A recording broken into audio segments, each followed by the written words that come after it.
भक्ति भक्त भगवंत गुरु चतुर नाम बपू एक, तिनके पद पंदन करें न से विघ्न। यानी श्री गुरु चरण कमलेभ्यो नमः। प्रणवौ पवन कुमार खलबन पावक ज्ञान घन, जासु हृदय आगार बसहु राम सरचाप धर। हरे राम राम राम हरे हरे, श्री राम जय राम जय राम जय राम, श्री राम जय राम जय राम जय राम। जय जय श्री।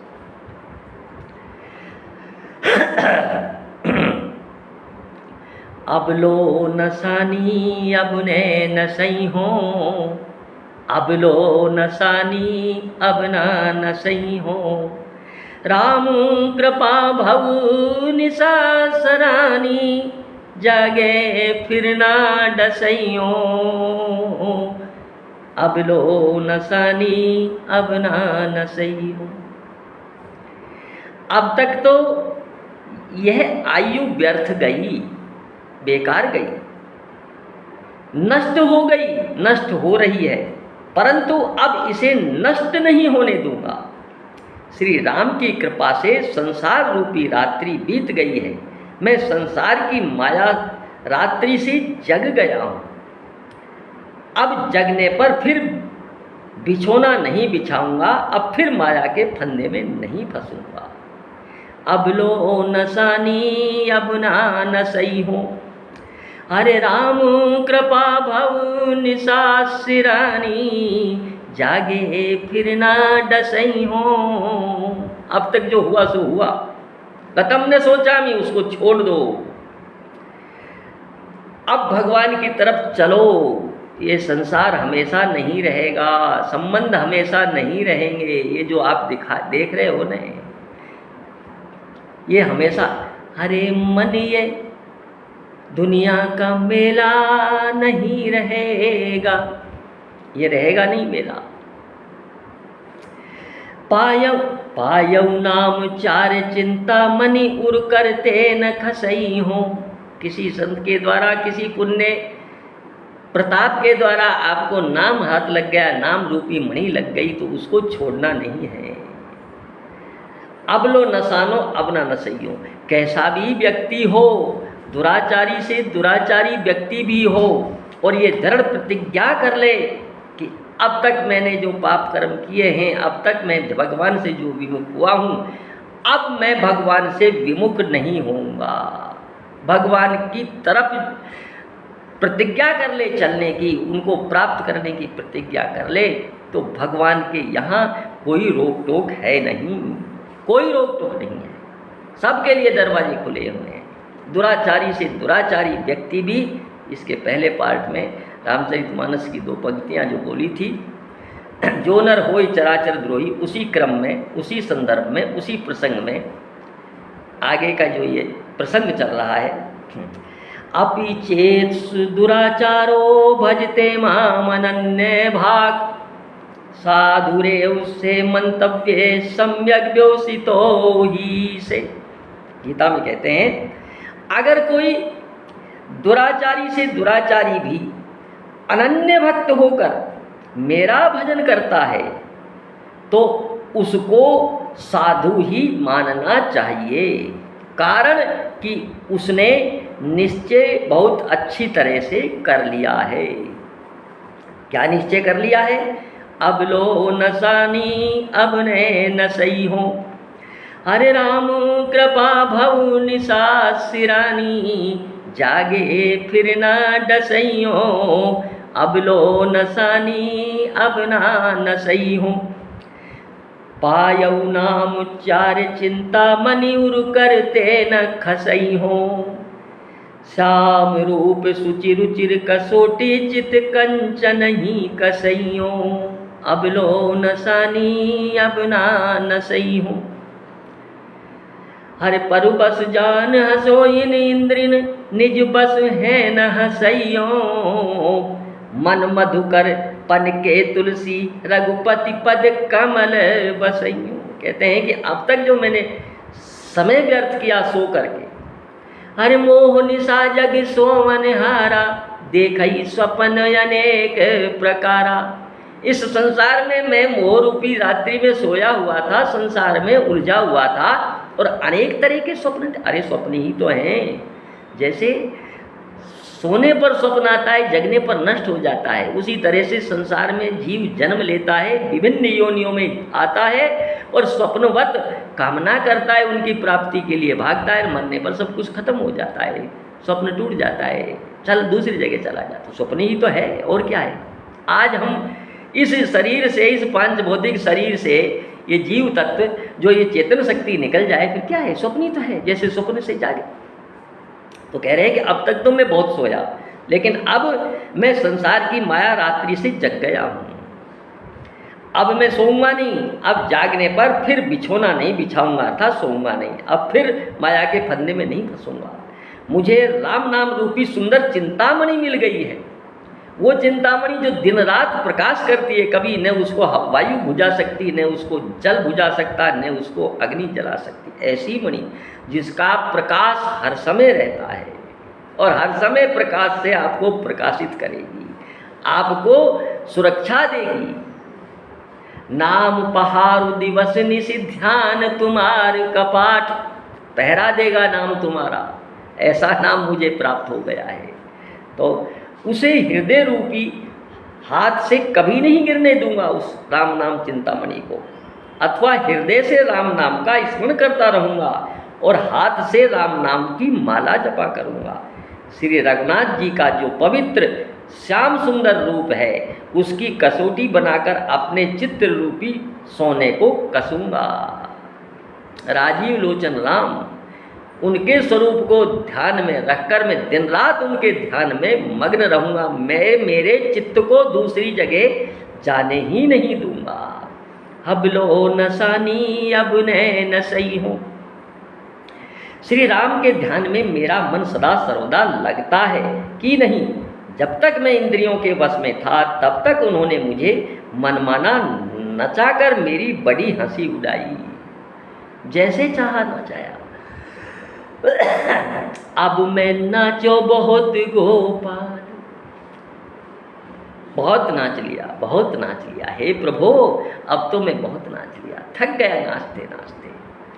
अब मैं नाचो बहुत गोपाल, इस दास की प्रार्थना है। भगवान, अब तो मैं बहुत नाच लिया। अरे माया को कटी फेंटो बांधो, कैसे नाचा। हरे माया को कटी फेंटो बांधो, लोभ तिलक दियो भाल। तृष्णा नाद करत घट भीतर, नाना विधि दे ताल। अब मैं नाचो बहुत गोपाल, बहुत नाच लिया, इसलिए अब नहीं नाचूंगा। माया ने मुझे बहुत नचाया है, मेरी बहुत हंसी उड़वाई है, परंतु अब स्वतंत्र होने पर, यानी मन इंद्रियों को जीत लेने पर, उनसे अपनी हंसी नहीं उड़ाऊंगा। पर बस जाने हंसो इन इंद्रिन, निज बस है न हंसई हो। मन मधुकर पन के तुलसी, रघुपति पद कमल बहइयो। अब लो नसानी अब न सही हो। अब तो अपने मन रूपी भ्रमर को प्रण करके, प्रतिज्ञा करके श्री राम जी के चरण कमलों में लगा दूंगा, अर्थात श्री राम जी के चरणों को छोड़कर दूसरी जगह मन को जाने ही नहीं दूंगा।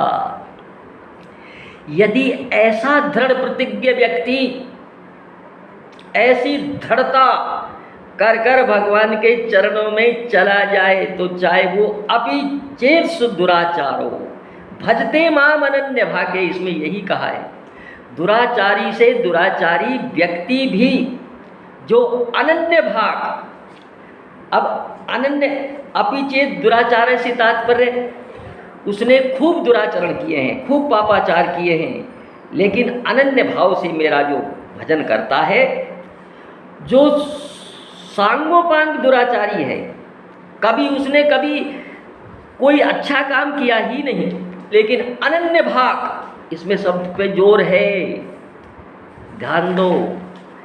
अपि चेत दुराचारो भजते माम अनन्य भाग। अनन्य भाग से यहाँ तात्पर्य है दूसरी जगह उसका कोई आश्रय हो ही नहीं, कोई सहारा हो ही नहीं, कहीं कोई विश्वास हो ही नहीं, कहीं अवलंब हो ही नहीं, कहीं ममता नहीं हो। खुद का अहंकार मिटा दिया जिसने, खुद का देहाध्यास भी जिसने मिटा दिया, अनन्य भाग। सो अनन्य जाके मति न टरई हनुमंत, मैं सेवक सचराचर रूप स्वामी भगवंत। जो अनन्य ते अनन्य हरि के प्रिय दासा, निज दिन रटई श्वास प्रतीत श्वासा। ऐसा अनन्य भक्त जो कहीं आसक्ति, ममता, तदात्म्यता कहीं किसी प्रकार का कोई है नहीं, दुराचारी से दुराचारी हो, वो भी साधु रे उसे मंतव्य सम्यक व्योसितो ही से। उसको भाई तुम साधु ही जानो, ये कृष्ण भगवान गीता में अर्जुन से कहते हैं। अपि चेस दुराचारो भजते माम अनन्य भाग, साधु रे उसे मंतव्य सम्यक व्यवसितो ही से। सम्यक रूप से वो व्यवस्थित हो गया, उसने अपने आप को मेरे समर्पित कर दिया। अनन्य भाग, सब आश्रयों को छोड़कर मेरा ही सहारा ले लिया। किसी भी योनि में जटायु जी ने प्रत्यक्ष देख, अगले जन्म में क्या थे भैया ने तो हमको पता नहीं, आपको पता, ही तो ईश्वर जाने, ईश्वर की गति ईश्वर जाने, ये तो ईश्वर को पता। लेकिन उस पक्षी योनि में जटायु ने कोई ऐसा पुण्य कर्म नहीं किया जिसमें कहते हैं कि आपने अपने कर्मों से अपनी गति पाई है। सिर्फ एक ही पुण्य कर्म किया कि अनन्य भाव से भगवान का दास होकर, भगवान को पुत्र तुल्य मानकर माँ सीता की रक्षा के लिए अपने प्राणों की बाजी लगा दी। और जहाँ अपने आप को सर्वस्व जीव निछावर कर देता है, अपने तन मन धन मन इंद्रियां चित्त अंतःकरण सब मन बुद्धि सबको भगवान के चरणों में लगा देता है कि भगवान के लिए ही ये सब है, उससे अच्छा और क्या कर्म हो सकता है। धन्य हो जटायु जिसने पक्षी योनि में इस तरह का सुकृत किया। ये सुकृत जीव पुरुष नहीं कर सकता, कोई अच्छी वर्ण वाला नहीं कर सकता जो उसने जटायु ने किया। तो पशु अब अगले जन्म में क्या था ये तो भगवान को पता, ये तो ईश्वर गति ईश्वर ही जाने। लेकिन इस जन्म में तभी भगवान ने कहा कि आपने अपने कर्म से अपनी गति पाई है। जो मेरे गोदी में सर रखकर मैं आपकी अंत्येष्टि क्रिया कर रहा हूँ, पिता की अंत्येष्टि क्रिया से वंचित हो गए भगवान, लेकिन उनकी अंत्येष्टि क्रिया भगवान स्वयं राम ने की, तो उनको ऐसा ही फल मिला। अपने प्राणों की बाजी लगा देना कम बात है क्या? प्राण जीव को सबसे प्रिय होते हैं और उसकी बाजी, वो जानता था कि रावण मुझे मार देगा, लेकिन फिर भी जटायु ने अपने साहस जितनी क्षमता थी, इसलिए जीव का ये कर्तव्य है। आगे भगवान जाने, भगवान जीना मरना ये सब भगवान के अधीन बातें हैं, प्रारब्ध है। जितनी जिनकी उम्र है, जितनी वो जिएगा वो रहेगा यहाँ, लेकिन जितनी क्षमता है, जितनी शक्ति है, जितना मनोयोग है, प्रभु की आराधना में, प्रभु के प्रेम में कसर नहीं छोड़े कहीं भी हो। अब वो आगे देखने वाले प्रभु हैं, वो क्या करेंगे, वो अच्छा ही करेंगे, किसी भी जीव के साथ बुरा कर ही नहीं सकते। हेतु रहित जग जुग उपकारी, अरे तुम तुम्हारे सेवक असुरारी। संसार मात्र का जब वो कल्याण करते हैं और जब सब कुछ छोड़कर आप उनकी शरण में जाओगे, उनके चरणों में समर्पित होगे, आपका अहित हो जाएगा क्या? विचार करो। सीम की चाप सकई कोई तासु, अरे बड़ रखवार रमापति जासु। जिसके रखवारे भगवान जो है उसका कुछ अहित हो सकता है क्या? हुआ है क्या? विचार करो थोड़ा सा। ये सब सांसारिक वस्तुएं आती जाती हैं, आपके प्रारब्ध के अनुसार आएंगी जाएंगी, लेकिन आपका अहित नहीं होगा। उसके नाम में इतनी बड़ी ताकत है। सुमिरत सुलभ सुखद सब काहू, अरे लोक लाहू पर लोक निभाऊ। इस लोक को भी निभा देगा, उस लोक को भी निभाएगा भैया। वो दयालु है, दीन दयाल, इसीलिए तो नाम है दीन दयाल। दीन का तात्पर्य दरिद्रता से नहीं है, दीनहीन से नहीं है। दीन का यहाँ तात्पर्य है जिसने अपनी अहमता को छोड़ दिया है, अपनी ममता आसक्ति का त्याग कर कर भगवान के चरणों में जिसने आसक्ति कर ली है, ममता कर ली, वो दीन है। दीन का मतलब यहाँ दरिद्रता से नहीं है, दीनहीन से नहीं है। इतने दीनहीन होते हैं, दीनहीन तो इतने दरिद्री हैं, इतने भिखारी हैं, लेकिन सांसारिक उसमें उलझे हुए हैं। वो प्रिय है क्या भगवान को, या भगवान उनको प्रिय है क्या? कहीं लगता है क्या आपको? तो इसलिए दीनदयाल, दीन का तात्पर्य है जिसने अपनी अहमता को मिटा दिया है, जिसने अपने संबंधों को संसार से विच्छेद कर लिया है, संसार के विमुख हो गया है, जो सब कुछ अपना भगवान को मानता है। मैं तो तेरा हो गया ये भाव जिस दिन आएगा, तेरे जीवन रथ का कान्हा सारथी बन जाएगा। उसको कुछ खुद के लिए कुछ चाहिए ही नहीं, सिर्फ भगवान के जीने न चाहिए कबहू कछु, तुम सन सहज सनेहु। जिनको कभी, लेकिन प्यार है भगवान से, बस भगवान से प्यार है। तो दुराचारी से दुराचारी व्यक्ति भी अनन्य भाग होकर, अनन्य भाग शब्द पे जोर दिया है। जो मेरी शरण में आ जाता है उसने अपने आप को, अपने स्वयं को, स्वयं में सभी चीजें आ गई, स्वयं कर्ता आ गया, तीनों शरीर आ गए, स्थूल शरीर, कारण शरीर, सूक्ष्म शरीर,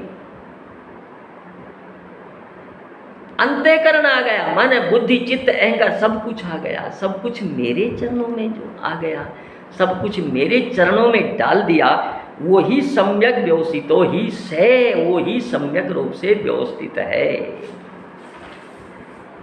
तो इसीलिए कहा है कि सम्यक रूप से व्यवस्थित हो गया। अब एक थोड़ी सी यहाँ प्रश्न पैदा होता है कि दुराचारी से दुराचारी व्यक्ति के लिए यहाँ कहा है दुराचारी व्यक्ति भगवान की शरण में आएगा ही क्यों? क्योंकि रामचरितमानस में एक चौपाई आती है, पापवंत कर सहज स्वभाव। जो जिसका स्वभाव पापी है, जो पाप ही करता है, उसका मेरे चरणों में आना संभव कैसे है? अब वहाँ तो वर्णन स्वभाव का किया है। स्वभाव बनता है प्रारब्ध से, पिछले कर्मों से स्वभाव बनता है, उसके अनुसार व्यक्ति अपना कार्य करने की विचार करता है, सोचता है, लेकिन बाध्यता नहीं है, बाध्यता नहीं है। भगवान की कृपा कब किस क्षण कैसे हो जाए ये तो वही जाने, वो ही जाने। किसी पे रीझते हैं, किसी पे खींचते हैं, वो तो वो जाने। जिस पे रीझते हैं उसको अपने आप को दे देते हैं, जिस पे खींचते हैं उसको अपना धाम दे देते हैं। अब उनके यहाँ की न्याय की प्रणाली तो अजीब है, वो तो वो जाने।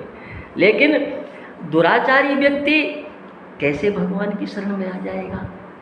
उसका एक कारण शास्त्रों में प्रतीत होता है। गजेंद्र कभी क्या भगवान का भजन करता था क्या? नहीं किया, लेकिन फिर भी शरण में आ गया और भगवान ने उसको उबार दिया। तो ये शास्त्रों में आता है कि दुराचारी व्यक्ति के सामने भी ऐसी परिस्थिति कई बार आ जाए जैसे वह किसी आफत में पड़ जाए और उसको कहीं किंचन मात्र भी कोई सहारा नहीं मिले। दुराचारी दुराचार किए, उसने अहम पाला है, संसार से आसक्ति पाली है, लेकिन आफत ऐसी आ गई कि अब वो जहाँ संबंध पाले थे वो कोई मदद नहीं कर सकते। जैसे गजेंद्र की नहीं की, क्या मदद कर सकते? भाग गए छोड़कर, ऐसे ही संसार छोड़ के भाग जाता है।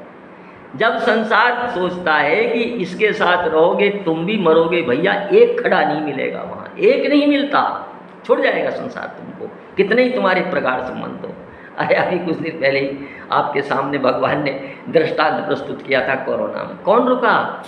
अपनों के शरीर को लेने तक के लिए कोई वहाँ उपस्थित नहीं हुआ, क्योंकि अपना जीव प्यारा था, अपना प्राण पी रहे थे।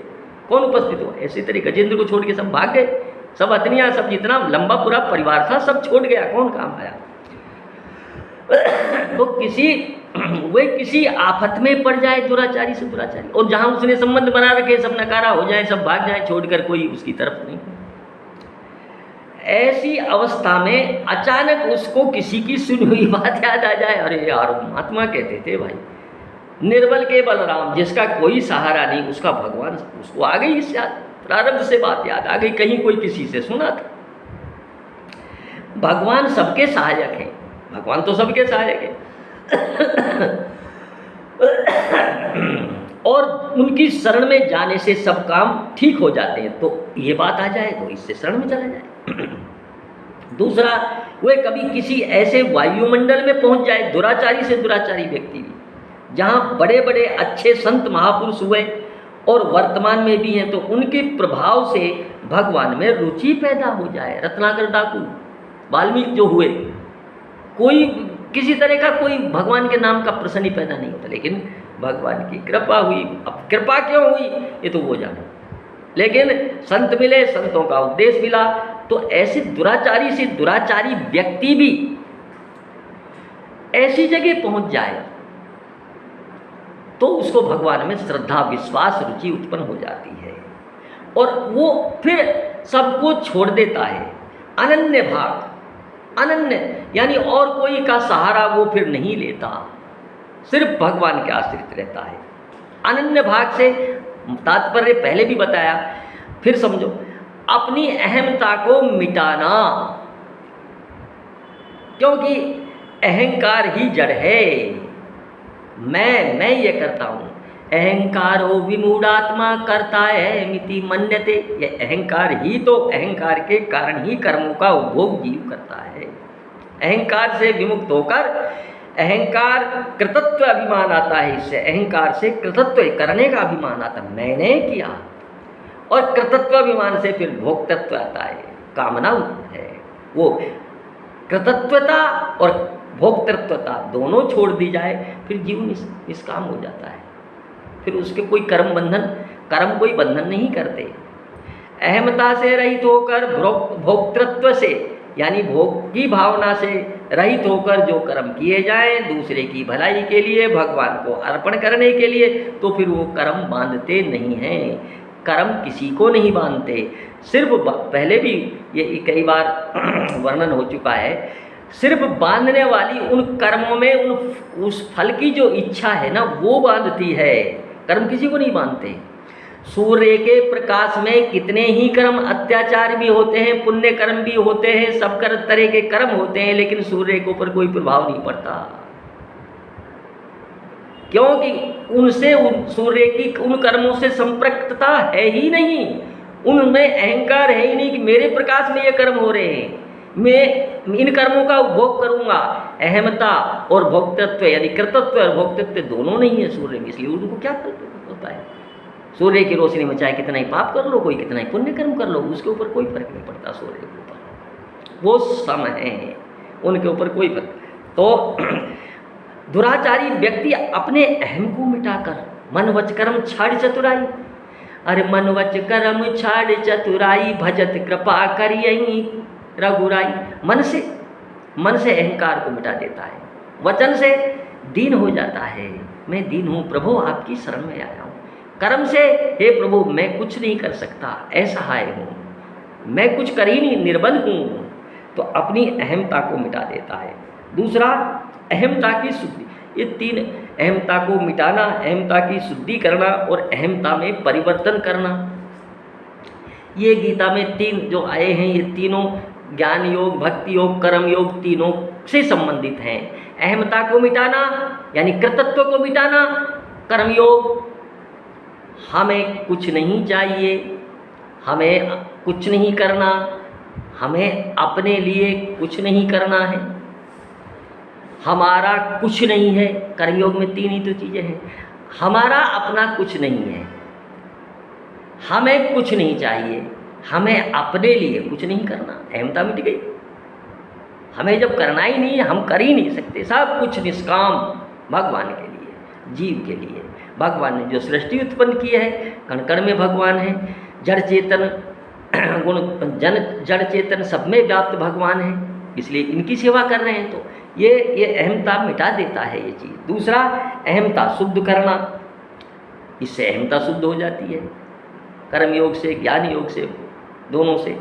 और अहमता का परिवर्तन करना, उस अहम को भगवान में लगा दो, मेरा कुछ है ही नहीं, भगवान का है, मैं कुछ कर नहीं रहा, भगवान कर रहा है, अच्छा काम हो जाए वो भगवान कर रहा है, बुरा का मेरी बुद्धि खराब हो गई है, भगवान मेरी बुद्धि को शुद्ध करो। तो ये अहमता को मिटाना है। अब आगे कहते हैं, साधु रे उसे मंतव्य, उसको साधु ही मानो भैया।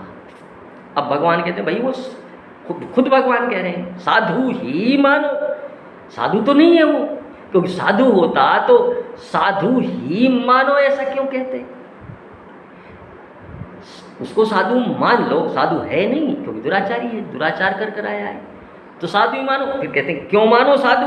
तो उसने कहता है सम्यक व्यवसितो ही से, उसने सम्यक रूप से अपने आप को मेरे में व्यवस्थित कर लिया है, मेरे में संपूर्ण रूप से, पूर्ण रूप से वो मेरी शरण में आ गया है। क्यों? एक सिद्धांत है, देखो, कर्ता के बदलने पर क्रियाएं अपने आप बदल जाती हैं।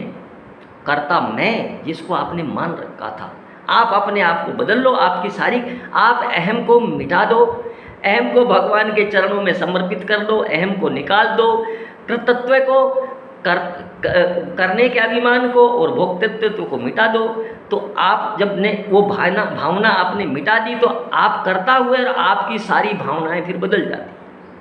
कर्ता के बदलने, फिर ध्यान दो, कर्ता के बदलने से सारी क्रियाएं अपने आप ही बदल जाती हैं, फिर सारी क्रियाएं आपकी उसी तरह से होने।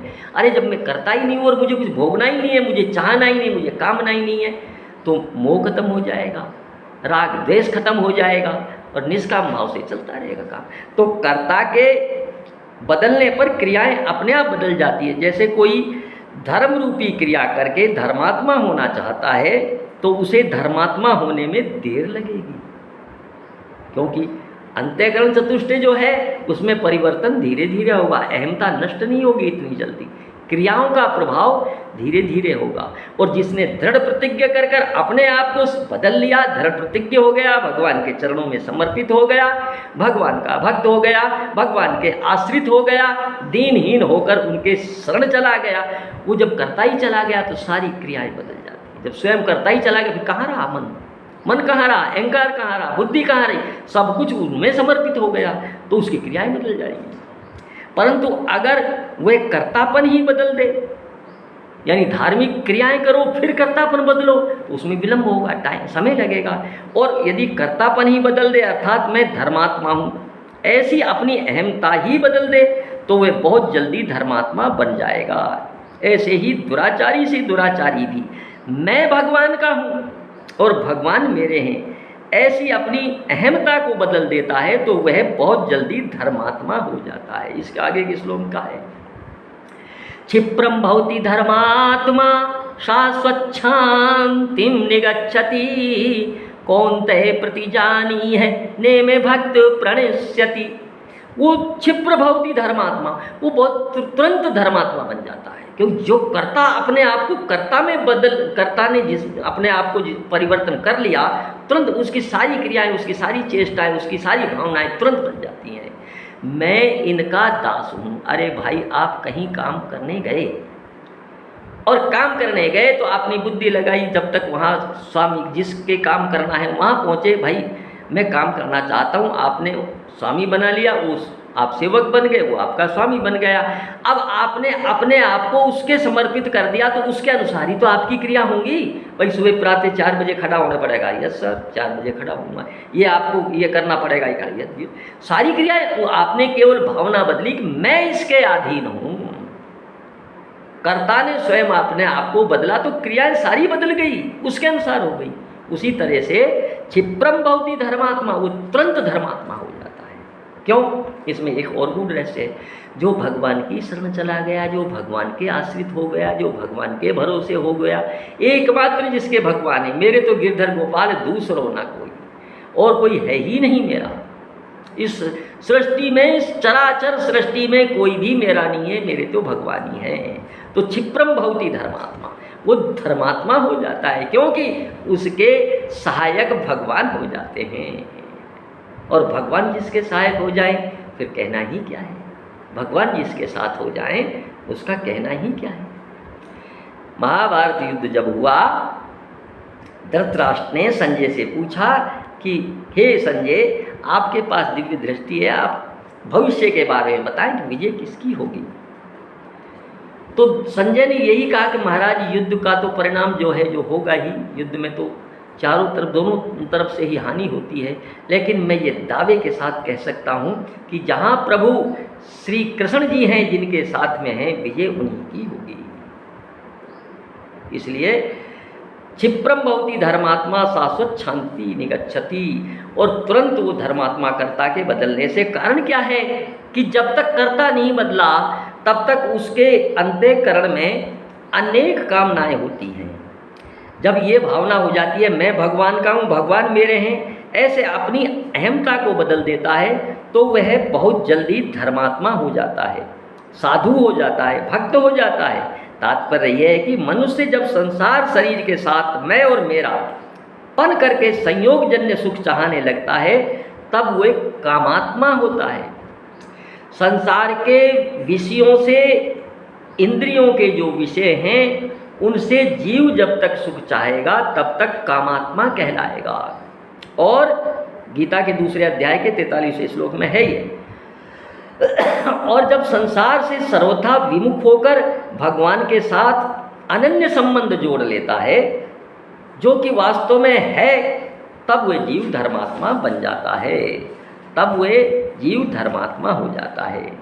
अतः उस शीघ्र ही साधु हो जाता है, उसको साधु ही समझो, जो साधु अब तक था नहीं लेकिन शीघ्र ही साधु। और शाश्वत शांति में निगच्छति, जब कोई कामना ही नहीं रहेगी, जब अहमता ही नहीं रहेगी, तो वो स्थायी शांति, चिरस्थायी शांति, ऐसी शांति जो कभी शांति अशांति में बदल नहीं सकती, उस शांति को प्राप्त हो जाता है।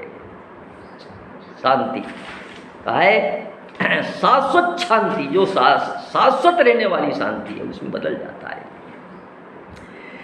कर्ता के ऊपर निर्भर करता है, क्योंकि कर्ता जैसा होता है उनके द्वारा ऐसा ही कर्म होता है, और जैसे कर्म होते हैं वैसा ही कर्तापन दृढ़ होता जाता है। ऐसे ही यहाँ दुराचारी भी अनन्य भाग होकर, अर्थात मैं केवल भगवान का हूँ और केवल भगवान ही मेरे हैं, ऐसे अनन्य भाव से भगवान के साथ संबंध जोड़ लेता है, तो उसकी अहमता बदल गई। भाई मैं भगवान का हूँ, मेरा कुछ है ही नहीं, भगवान मेरे, मेरा कोई है ही नहीं। दुराचारी से दुराचारी व्यक्ति यह भाव दृढ़ हो जाता है, जो कि वास्तव में सत्य है। इस प्रकार अहमता के बदले जाने पर क्रियाओं से मैं किंचन मात्र भी कमी रहने पर भी वह बहुत जल्दी धर्मात्मा बन जाता है।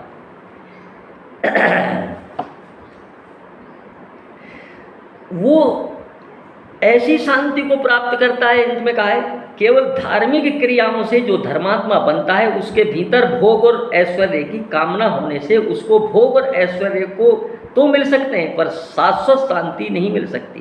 दुराचारी को अहमता बदलने पर जब वे भगवान के साथ भीतर से एक हो जाता है, तब उसके भीतर कामना नहीं रह सकती, असत्य का महत्व नहीं रह जाता, इसलिए उसकी निरंतरता रहने वाली, उसके लिए निरंतर रहने वाली शांति उसको मिल जाती है। अब इसमें एक चीज़ और आती है, गूढ़ रहस्य की। शांति उसको मिल जाती है, शांति कैसे मिलती है, शांति कैसे मिलती है? अब ये कहते हैं कि शांति मिलने का कारण क्या है वो बताते हैं। वो आया है इसमें, भागवत में एक दृष्टांत आता है।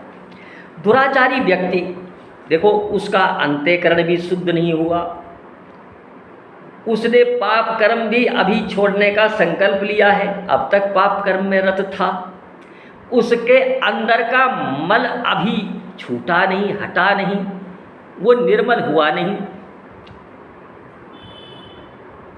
लेकिन भगवान के चरणों में जाने की उसने दृढ़ प्रतिज्ञा कर ली और मन वचन कर्म से भगवान के शरण में चला गया, तो भगवान कहते हैं भाई उसको साधु ही मानो। अब एक भागवत में बड़ा अच्छा प्रसंग आता है, उद्धव जी से कहते हैं, ये कहते हैं ये लिखा हुआ है इसमें, बाध्यमानो अपि मद्भक्तो विषयैरज अजितेन्द्रिये प्राय प्रगल्भया भक्त्या विषयैर्नार्विभूयते। कहते हैं हे उद्धव जी से कह रहे हैं भगवान, मेरा जो भक्त अभी जितेंद्रिय नहीं हो सका है, वो दुराचारी व्यक्ति ने सिर्फ प्रतिज्ञा की है कि मैं जितेंद्रिय तो नहीं हुआ, प्रतिज्ञा की है कि मैं सर्वस्व त्याग कर भगवान की शरण में हूँ। अरे जितेंद्रिय का पता तो तब चलेगा भैया जब वो कार्य करेगा। गजेंद्र ने मन से, अंतरात्मा से अपने सर्वस्व को भगवान के समर्पित कर दिया कि हे भगवान अब आप ही मेरी रक्षा करने वाले। उन्होंने तो किसी रूप का भी ध्यान नहीं किया, किसी स्वरूप का भी ध्यान नहीं किया। जो सब प्राणियों में रमता है, जो सब प्राणियों की रक्षा करता है, जो सब प्राणियों का रक्षक है, जो सब प्राणियों को उत्पन्न करता है, जो सब प्राणियों का संहार करता है, मैं उस प्रभु की शरण में हूँ। स्तुति देखो उसकी, किसी स्वरूप का ध्यान नहीं किया उसने। लेकिन भगवान ने ये यथा माम प्रपद्यन्ते तांस्तथैव भजाम्यहम्, जैसा मुझे जो बसता है भगवान एक अजीब अजीब खेल खेलते हैं। किसी भी रूप बना लो, कोई रूप नहीं भी बनाओ तो अंतर मन से भगवान का वो अपने आप आ जाएंगे। उनको किस रूप में आकर कहाँ क्या कब आपकी रक्षा करनी है वो ये जाने। वो आपकी ड्यूटी नहीं है कि आप किस रूप में, आप तो सिर्फ उनको मन वचन कर्म की चतुराई भजो, और मन वचन कर्म से चतुराई छोड़ दो, कपट छोड़ दो, छल छोड़ दो, आडंबर छोड़ दो, दिखावा छोड़ दो, अपनी अहमता को मिटा दो उनके चरणों में, अपने भोक्तृत्व कर्तृत्व दोनों को मिटा दो उनके चरणों में, निर्बल हो जाओ, दीन हो जाओ, तब भगवान के ऊपर बात आती है। तो कहते हैं बाध्यमान हो अपी मद भक्तो, बेचारा भक्त है अभी दुराचारी है, वो मेरी शरण में आया है। हे उद्धव, मेरा जो भक्त अभी जितेंद्रिय नहीं हो सका है, वो जितेंद्रिय नहीं है और संसार के विषय बार बार उसे बाधा पहुंचाते रहते हैं। भाई जो साधक होता है वो उसका मन अभी इतना दृढ़ नहीं होता, वो तो धीरे धीरे दृढ़ होगा। अब कैसे दृढ़ होता है, भगवान उसको बता रहे हैं कि घबराने की जरूरत नहीं है, आपका मन कहीं जाता है जाने दो, आना पड़ेगा एक दिन, लेकिन उस नाम को मत छोड़ो, भगवान के आश्रय को मत छोड़ो भैया, उसको दृढ़ पकड़े रहो। मन को तो आना पड़ेगा, आज नहीं कल, कल नहीं परसों, आना पड़ेगा।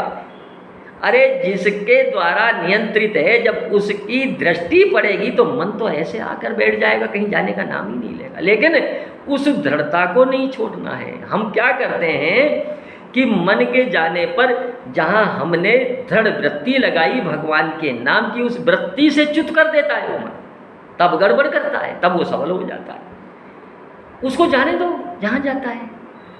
अरे भगवान नाम जो ले रहे वो भी तो कुछ, ये इसी श्लोक में यही बताया है। इसका तात्पर्य इस संदर्भ में कहने का यही है कि कहते हैं उद्धव जी, मेरा जो भक्त अभी जितेंद्रिय नहीं हो सका है और संसार के विषय बार बार उसे बाधा पहुंचाते रहते हैं, अपनी ओर खींच लेते हैं, क्योंकि माया है। सो ज्ञानिन कर चित हरहि बरियाई विमो मन करे। ज्ञानियों से, ज्ञानियों व्यक्ति का भी चित्त का बलात् अपहरण कर कर वो संसार में डाल देती है। सो ज्ञानिन कर चित हरहि बरियाई विमोहित कर देती है उनको। ये माया है भैया, ये भी भगवान की है, ये कम थोड़ी है। ले अब वो बेचारा भक्त परेशान रहता है, उसको बार बार में मन डुलाता है, तो कहते हैं कि अपनी ओर मन खींच लेता है। वह भी क्षण क्षण में बढ़ने वाली मेरी प्रगल्भ भक्ति के प्रभाव से विषयों से पराजित नहीं होता। सबसे काम की बात, प्राय प्रगल्भा भक्त्या विषेर्ना विभूयते, ये शब्द कहा है उन्होंने।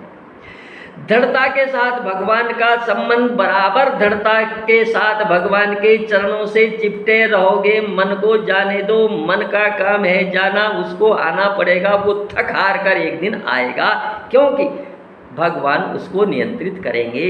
जिस नाम का आप ध्यान कर रहे हैं, जिस नाम का उच्चारण कर रहे हैं, उस नाम महाराज के प्रभाव से मन बंध जाएगा। ये कहते हैं कि क्षण क्षण में बढ़ने वाली मेरी प्रगल्भ भक्ति के प्रभाव से विषयों से पराजित नहीं होता, दृढ़ता रहती है उसकी। बस मुझे भगवान, मन जाने दो, जाता है तो कहीं कोई परवाह नहीं। गड़बड़ी ये होती है कि हम मन के साथ चले जाते हैं। मन गया, हम भी मन के साथ चले गए। मन ने कहा सुस्ती आ रही है, भजन छोड़ दिया, भजन नहीं किया, मन के साथ चले गए। मन को जाने दो ना, वृत्तियों को जाने दो, वृत्ति तो जाएगी, मन भी जाएगा। इतने साधक थोड़ी बने, इतने सिद्ध थोड़ी बने जो मन को बस में कर ले। मन को बस में करना कोई बहुत बड़ी बात है, ताकत से मन बस में होता है, भगवान की कृपा से। अपना बस नहीं चलता, क्योंकि भगवान की कृपा से ही मन बस में होता है। और वो कृपा तब होती है जब निरंतर भगवान के नाम का स्मरण हो, भगवान के नाम का सहारा ले लो। राम नाम मणि दीप धरि जी है देरी द्वार। राम नाम रूपी जो मणि है उसको जिव्या पर रख लो। बस उच्चारण करते रहो, आगे का काम वो नाम अपने आप करेगा, आप तो उस पर दृढ़ रहो। बस आपका कर्तव्य, आपकी दृढ़ता वही है, मन को जान हो जाता है। उद्धव अब वो कैसे करता है मन के काम, मन को नियंत्रित कैसे करते हैं? फिर कहते हैं, भगवान कहते हैं, आगे बताते हैं, यथाग्नि सुसमृद्धार्ची करोत्यधांसी भस्मसात तथा मद्विषया भक्ति रुद्वेनांसी कृतस्नेह। जैसे धधकती हुई आग लकड़ी के बड़े ढेर को भी जलाकर खाक कर देती है, वैसे ही मेरी भक्ति भी समस्त पाप राशियों का पूर्णतः जला डालती है, समस्त पाप राशियों को खाक कर देती है। कितनी ही पाप राशि है, जन्म जन्मों से कितने ही पाप आपने किए हैं। नाम निष्ठा, रूप निष्ठा, धाम निष्ठा, एक निष्ठा भी आपने अपना ली तो वो आपको पार कर जाएगी, क्योंकि उसका प्रभाव आएगा। कह रहे हैं, भगवान खुद कह रहे हैं कि जैसे धधकती आग कितनी बड़ी लकड़ियों का ढेर हो लेकिन उसको राख कर देती है, एक बार आग लगने की देर है। इसलिए उस नाम, आग को मत बुझाओ, उस नाम को मत छोड़ो, उस धाम निष्ठा को मत छोड़ो, उस रूप स्वरूप निष्ठा को मत छोड़ो, गुरु निष्ठा को मत छोड़ो, निष्ठा रखो, दृढ़ता रखो, तो अपने आप पाप राशियों को बिबसौ जासु नाम नर कहीं जन्म वन एक रचित यज्ञ दही। इतनी बड़ी नाम में ताकत है भगवान के नाम में। तो अग्नि के जैसे उसको कितनी बड़ी लकड़ियों का ढेर हो, कितने पाप किए हों, सबको जला देगी। वैसे ही मेरी भक्ति भी समस्त पाप राशियों का पूर्णतया नाश कर देती है, उनको जला डालती है। अब फिर आगे कहते हैं, उद्धव योग साधन ज्ञान विज्ञान धर्म अनुष्ठान जप पाठ तप त्याग मुझे प्राप्त करने में उतने समर्थ नहीं है। ये देखो, ये कारण है। योग साधन ज्ञान विज्ञान धर्मानुष्ठान जप पाठ और तप त्याग मुझे प्राप्त करने में उतने समर्थ नहीं है। ये सब साधन कर्मों से होते हैं, संसार की सामग्री से होते हैं, और ये सब जड़ हैं। तो जड़ वस्तु से चेतन तत्व की प्राप्ति कैसे हो सकती है? नहीं हो सकती। इसलिए कहते हैं कि ये सारी चीज़ें मुझे प्राप्त करने में उतने समर्थ नहीं है जितनी दिनों दिन बढ़ने वाली अनन्य प्रेममयी मेरी भक्ति है। जप तप नियम योग निज धर्मा श्रुति संभव नाना शुभ कर्मा आगम निगम पुराण ज्ञान दया दम तीरथ मज्जन सब जय लगी कहे धर्म श्रुति सज्जन आगम निगम पुराण अनेका पढ़े सुने कर फल सब एका सब कर फल ये सुंदर प्रभुपद पंकज प्रीत निरंतर सब साधन कर फल ये सुंदर। सब साधनों का ये तो साधन है, इनका फल यह है कि भगवान के चरणों में प्रेम हो।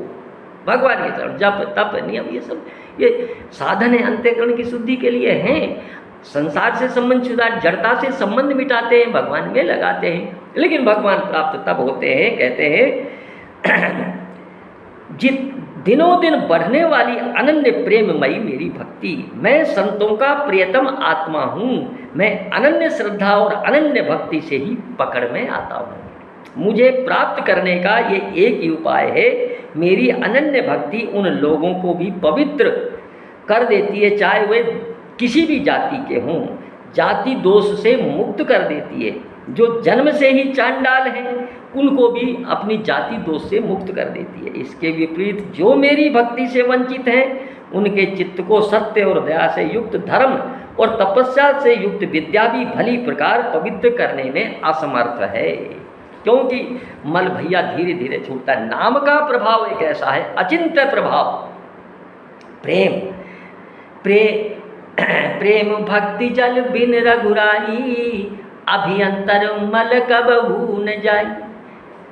तो प्रेम भक्ति ऐसी है, भगवान कहते हैं, इसलिए दुराचारी व्यक्ति भी जो मेरी शरण में आ जाए उसको साधु ही मानो, क्योंकि वो शीघ्र धर्मात्मा बन जाता है, क्योंकि उसने अपने आप को अपनी पूर्णता के साथ मेरे चरणों में समर्पित हो गया, समर्पण कर दिया, तो उसको साधु ही मानो, साधु रेव मंतव्य। इसलिए भगवान के यहाँ आने में चाहे कोई दुराचारी हो, चाहे कोई धर्मात्मा हो, किसी को रोक टोक नहीं है। दुराचारी कहीं व्यक्ति ये सोचे, जैसा कि एक गाना, मैली चादर ओढ़ के कैसे द्वार त्यारे आऊँ, ये सब, अरे भाई मैली चादर ओढ़ ली पर उसको फेंक दो। अब मैली चादर छोड़कर जाओगे तो वो अपने आप निर्मल कर देंगे, आपको उन पर विश्वास करोगे तो। मैली चादर ओढ़ तो ली आपने, क्योंकि संसार के चक्र में आ गए, माया से लिपट गए। माया बड़ी बलवती है, माया लिपटती है। एक बड़ा ही अच्छी चौपाई बाबा ने लिखी रामचरितमानस में कि माया कैसे लिपटती है। ऊपर से जो बूंद आती है, आसमान से बूंद आती है, स्वच्छ आती है, जल की बिल्कुल पवित्र आती है, अमृत के तुल्य होती है, और जमीन में आकर गंदी हो जाती है। तो लिखते हैं, अरे भूमि परत भाढ़ावर पानी, भूमि परत भाढ़ावर जिम जी वही माया लपटानी। जीव के उदाहरण दिया है कि कैसे चिपटती है वो। जैसे ऊपर से शुद्ध जल की बूंद आई और पृथ्वी पर गिरी तो पृथ्वी मिट्टी चारों तरफ चिपट जाती है उसको। अब ऐसे ही जीव के माया चिपट जाती है। अब इसमें जड़ चेतन ग्रंथि पर गई, जत भी मृखा छूटत कश नहीं। जड़ और चेतन में ग्रंथि होती, मृखा है, मिथ्या है, लेकिन प्रतीत होती है। तो इस माया से बचना है तो उस मायापति की शरण में जाना पड़ेगा। बिना मायापति की शरण में जाए बिना माया छोड़ ही नहीं सकती। यह काटे तरहीन बिन से ये मम स्वामी राम नमामि। जितने ऋषि महात्मा भगवत स्वरूप, जितने भक्त, जितने संत हुए हैं, सबने यही शिवज सुख सनकादिक नारद जे मुनि ज्ञान, जे शिवज सुख सनकादिक नारद जे मुनि विज्ञान विशारद, सब कर मत खगनायक येहा करिए राम पद पंकज सेवा।